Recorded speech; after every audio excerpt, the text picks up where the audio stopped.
دكتور بما ان حضرتك بتتكلمي عن نصايح، دايما في ضغط رهيب على الامهات. دي مهمه بيسمعوا دايما، كل واحد عنده نصايح واراء. حضرتك تقولي ايه لكل ام؟ تسمع مين او تتجاهل نصيحه مين؟ حلو قوي. بصي دايما يعني يقول لك ايه، تلاقي الجيران، تلاقي الحما او الام، يا ده ابنك ما بيزيدش، ده ابنك لا ما بينامش كويس، لا ده جعان، لا ده كذا.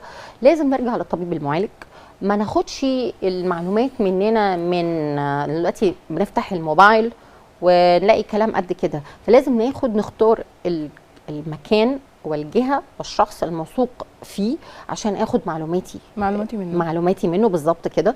مش اي حاجه على الميديا، على السوشيال ميديا على فكره أسمعها. صح خالص، لان كتير جدا على فكره. هو انا لو قلت الكلام العادي اللي هو يا جماعه ناكل اكل صحي واكل مفيد ونبعد عن مش عارفه ايه هو انا ما عملتش فرقعه. لكن للاسف الناس على السوشيال ميديا هو عاوز الريتش، عاوز الفرقعه، عاوز الكلام اللي بره الصندوق. فساعات ممكن يتقال معلومات طبيه مغلوطه علشان لمجرد الريتش والفرقعه. اكيد. فده لازم اخلي بالي من النقطه دي واتابع.